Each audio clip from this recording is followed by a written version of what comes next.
Hello, it's Scott Manley here. As I mentioned previously, I am in the process of learning to fly, for reals. Obviously, if you've watched my channel for many years, you have seen me doing a lot of flying in Kerbal Space Program or Orbiter. I actually landed the space shuttle after doing a return to launch site. That was ridiculous and stupid, but now I'm actually doing it for real. Not the space shuttle, but actually learning to fly for real. And it's funny that it's taken me so long to get around to do this. I have been aviation adjacent for as long as I can remember. I literally lived spitting distance from Prestwick Airport, and Prestwick Airport had an extraordinarily long runway, so we would have a lot of cool planes come in there. Well, obviously we would have the air shows, but Prestwick Airport would have the Concorde come in, and when it was there getting to take off, sometimes my dad would take us down because I heard the Concorde landed. We're going to go there and when it departs, and we'd see it taking off with its afterburners, and it's like, that is the most beautiful thing ever, and it is tragic that it doesn't fly anymore. But yes, grew up in Scotland, obviously, never got around to doing it there, but I have been playing flight simulators for as long as I can remember. On my Sinclair ZX Spectrum, I spent a lot of time playing with Scion's flight simulator, which had sections written in BASIC. That's how old it was. Obviously through my career, I've never quite managed to get up to it. And just this Christmas, Amy and the kids bought me this flight yoke and rudder pedals, and I started flying around in XPlane, and I sort of realized, it's time. I should really do this. I can't wait any longer. I was always putting it off because I've been extraordinarily busy. And I still am extraordinarily busy, but I'm not getting any younger. I have to do this now. So what they call it is a private pilot certificate. And it's not just like you get that and you get to fly everything. You got to go through, you get that, and then there's type ratings on different types of aircraft. You might learn to fly in one aircraft, but then you'll need extra training for other aircraft you might fly in. And there's extra bonus points for things like learning to fly helicopters and twin engines. It's like a whole library of qualifications that you can continue learning if, like me, you loved taking exams. I know a lot of you hated exams, but I loved exams. I hated coursework. But exams, you had 2 hours to absolutely shine and show that you knew exactly what you were doing. And that's what, this is what I'm looking at all these certifications at. I'm like, okay, this is my space. This is my team. So yeah, I started with that. I played around in XPlane, and XPlane 11, I think, is my simulation of choice. I know everybody is talking about how beautiful Microsoft Flight Simulator 2020 is, but with XPlane 11, if you look at the blogs from Austin Meyer, and you find him talking about how excited he was to get the F4 Phantom working, because he figured out that the flight models were all missing in trained flow due to the jet engine. Those are my people, right? The people that can talk like that, not the people that are talking about how beautiful the new scenery is, except if you look in the wrong place, Microsoft Flight Simulator is fantastic if you have it. Totally play it, use it, learn it, enjoy the scenery. Don't try to fly under the Bay Bridge because there's a collider there for some reason. You can't do a Jimmy Doolittle. But yes, I decided, let's actually start doing this for real. I'm not getting any younger. And started phoning around, I started emailing around because I'm one of these modern people that doesn't like to make phone calls. There's only one airfield in the county of Marin where I live. It's called Noss Field, and it is right up, it's about half an hour away on the Sonoma border. There is also a seaplane airport, which is interesting. I really kind of want to have a go there at some point, and there's a little private field which totally is impossible to find. But yeah, I started checking around. One flight instructor I found there, his website had disappeared. His phone, his emails didn't work. He had a YouTube channel, which was interesting, but I could not get in contact with him. Another one, Aero Club Marin, their website was dated to 2004. But I emailed them and they were like, oh yeah, we're still training. We just don't have any room for you until August. And then I did eventually find a third one, and they're like, oh yeah, we totally do this. We're a boutique, club, and we primarily train people in Cirrus SR20s. And I heard that and I was like, I know what the Cirrus SR20 is. That sounds like a plane that I want to fly one day. But, you know, the problem with that is it's quite expensive. I did look further afield, like an hour's drive away, and I did find eventually that there would places that might want to take me sooner. But if I wanted to start now, and I didn't want to drive an extra half hour for every lesson, I was going to have to do this SR20. And I was just like, okay, I'm going for it. Like, this is actually the plane that I aspire to fly. It is a much more modern aircraft than the Cessna 172 that a lot of people learn in. It is a heavier aircraft, but it has a lot of cool technological stuff in it. It has this really interesting, you know, the cool composite structure, or partially composite, partially metal. It's much more streamlined. It had all glass cockpit. I mean, which I did actually want to find a place that would teach me on like a traditional 6-pack, so I could then graduate to, you know, glass cockpits. But even the Cessnas now are like all glass cockpits. So, okay, I guess I'm sort of missing my chance to really do that in a learning environment. But the cool thing about the Cirrus SR20, and all the Cirrus, by the way, is that as a rocket geek, I am well aware that it has a rocket engine on board. Not to make it take off any faster, it has a rocket engine to deploy the emergency parachute. So all of the Cirrus aircraft have what's called CAPS, the Cirrus Airframe Protection System. It is a parachute which can be deployed by pulling like a handle. It shoots this rocket out which carries the parachute.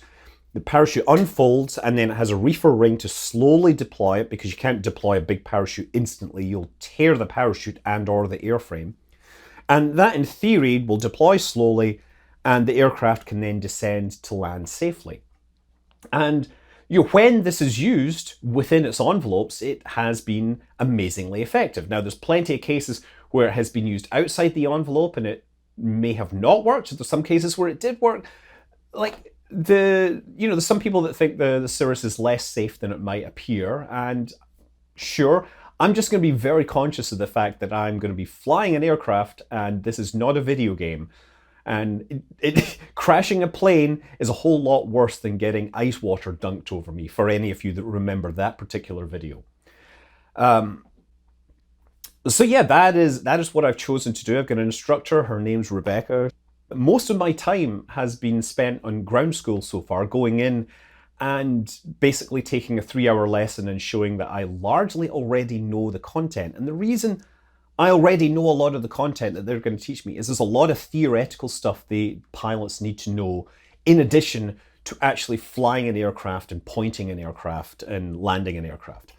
Like, there's what ground school is, you usually is a lot of hours of education, because you're not just you're learning about what the pilot learning process or training process is.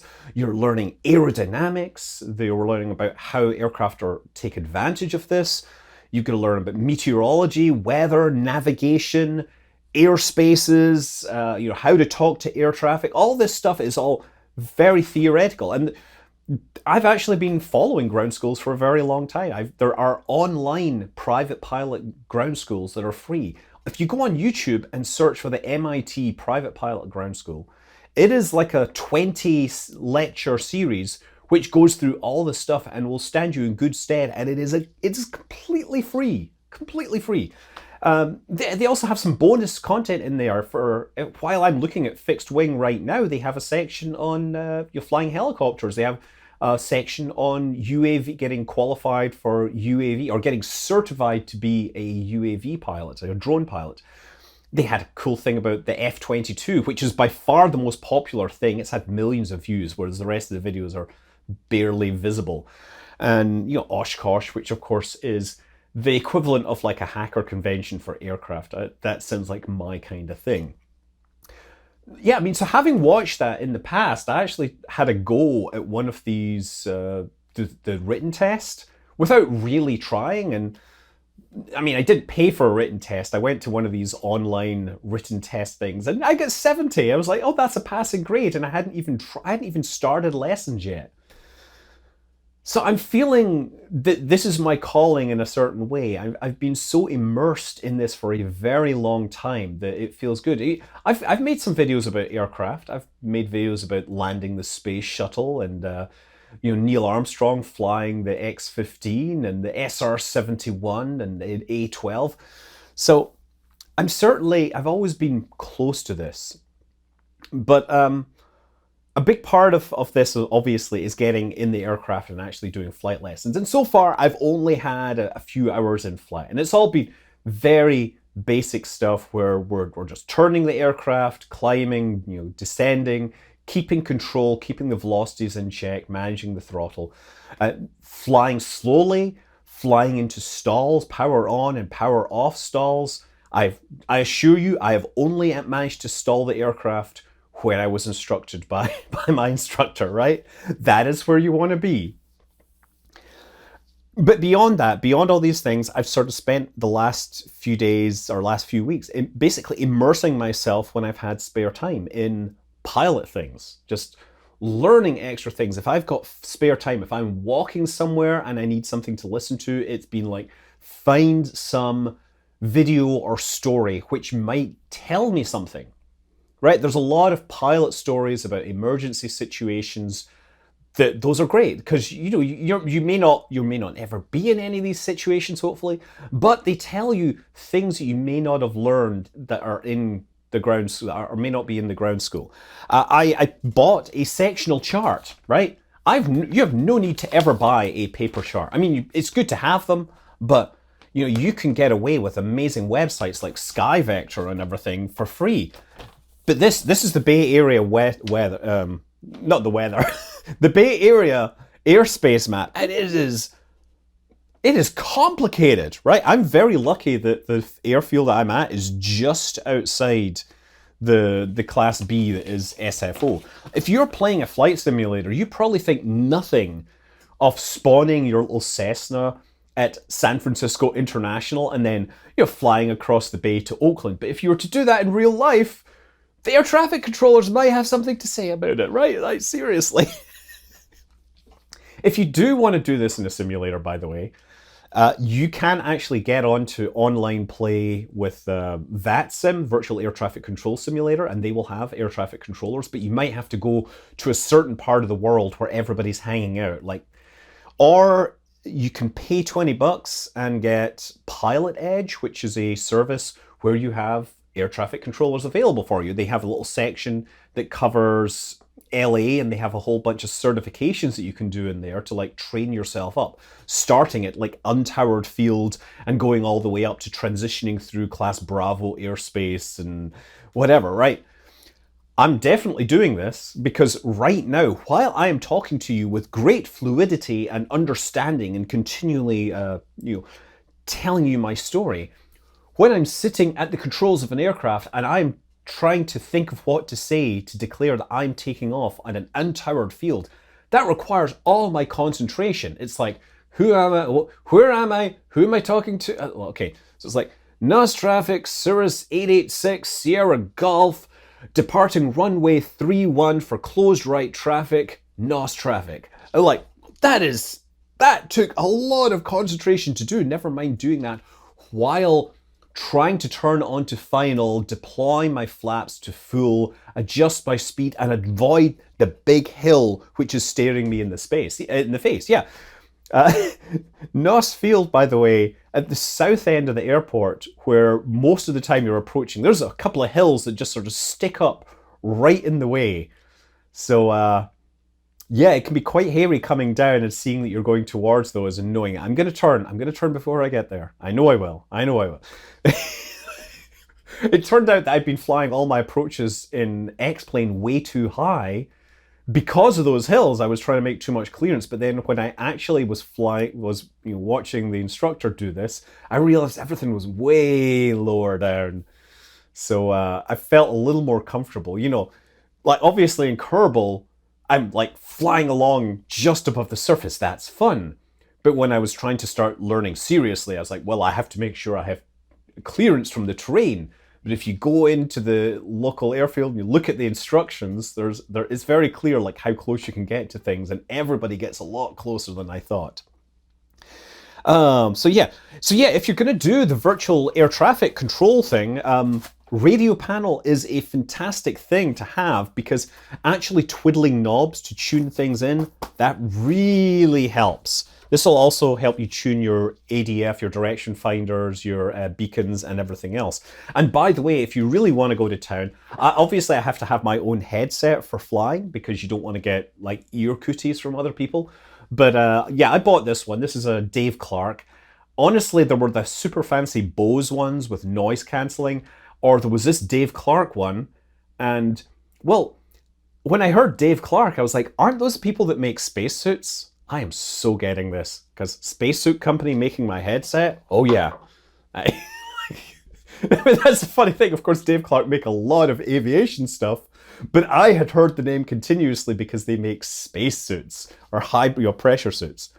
So anyway, interesting stuff. So yeah, as I said, I've been flying with the Sims, and one of the interesting things, of course, is that the Cirrus that I've chosen to fly for various reasons, it doesn't have a traditional flight yoke, right? So the flight yoke is the sort of Y-shaped handle, and you're really only supposed to use it with your left hand.